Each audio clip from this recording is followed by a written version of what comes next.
All right, good morning, fifth graders. So today we are reading Explorers North America, Chapter 4. You'll see a page that looks like this in your packets. It says Lesson 12 at the top, and it should say Week of 6-8, Day 4. All right, let's go ahead and get started. Explorers, this one's it. Oh, no, that's poems. There we go.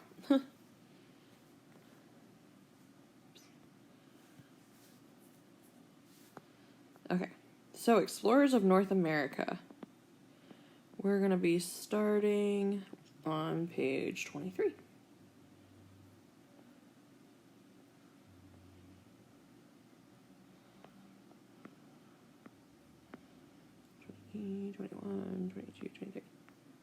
Okay, so chapter 4, In Search of the Northwest Passage.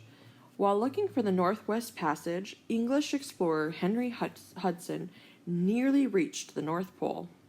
Europeans still wanted to find a way to reach Asia by traveling west. Some explorers searched North America for a water route connecting the Atlantic and the Pacific Oceans. They called this route the Northwest Passage. There's Henry Hudson. Finding Fool's Gold.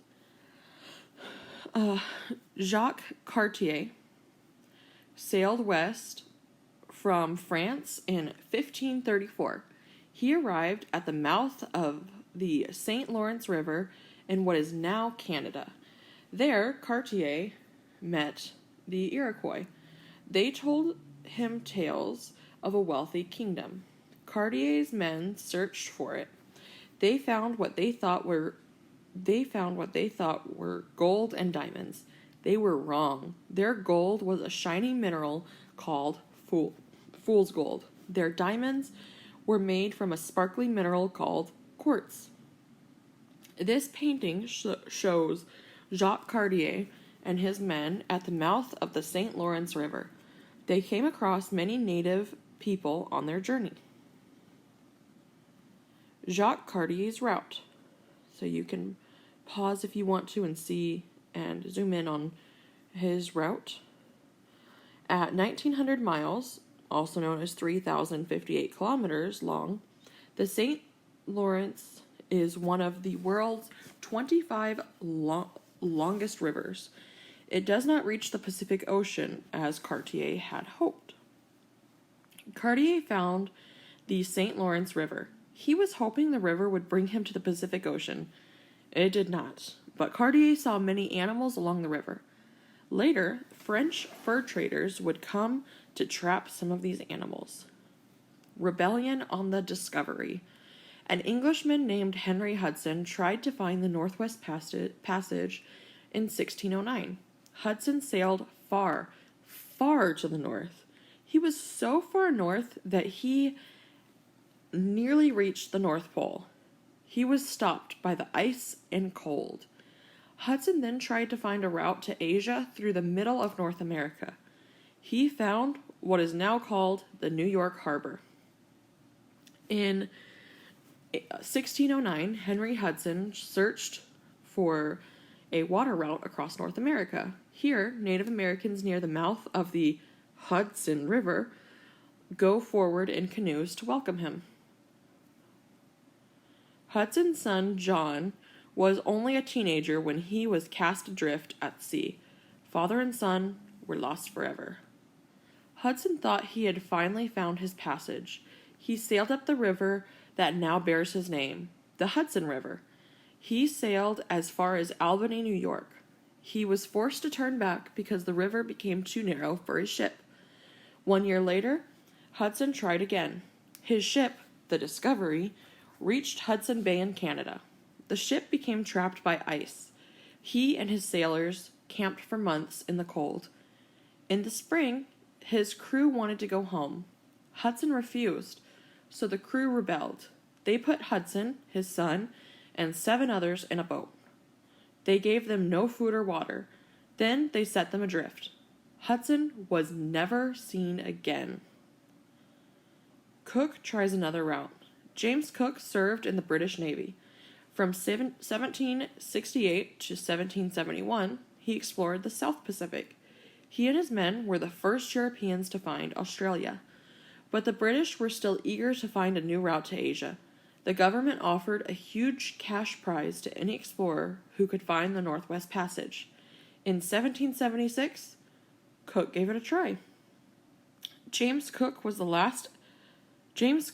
last exploration took him to many places.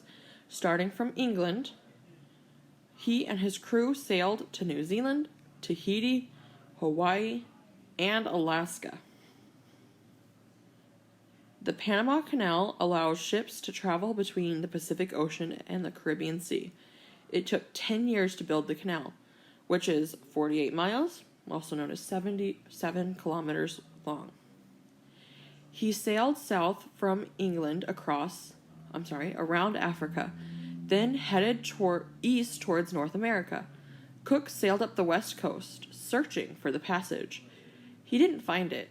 On the way back home, he stopped in Hawaii. There, Cook was killed fighting with native peoples. Explorers never found a way to sail across the Americas, so people built one in Central America. It's called the Panama Canal. It opened in 1914. Okay, this is a little bit sideways, but it says a traveling library, a dictionary, at least 2 books about classifying plants, at least 2 books about astronomy, a map of the Mississippi River. Giving someone a peace medal meant that you did not have violent intentions. Map of the Mississippi River. Presents for Native Americans. 144 small mirrors, 4,600 sewing needles, 144 small scissors, Jefferson Peace Medals, 8 brass kettles, 10 pounds of thread, silk ribbons, 33 pounds of tiny beads. There's a picture of the beads. The big truth. Packing for the unknown. You're taking a 2-year trip into the wilderness. What do you pack? Meriwether Lewis and William Clark were going to explore a new part of the United States. They had $2,500 to spend. Here are some of the things they bought. Supplies. A telescope. Compasses to tell them their direction. Thermometers. 150 yards of cloth to make tents and sheets. That's enough to cover 1.5 football fields. Pliers, chisels, and handsaws. Hatchets. 15 rifles. 420 pounds of steel to make bullets. This is a compass, by the way. 176 pounds of gunpowder. 30 steels, pieces of metal to start fire. A corn mill to grind corn, 24 tablespoons, shoes and socks, mosquito nets, 10 pounds of fishing line and fishing hooks, 12 pounds of soap, 193 pounds of portable soup, a paste made from beef, eggs, and vegetables, 3 bushels of salt, paper, ink, and crayons, 45 flannel shirts, and wooden pants. Alright, that's the end of chapter 4.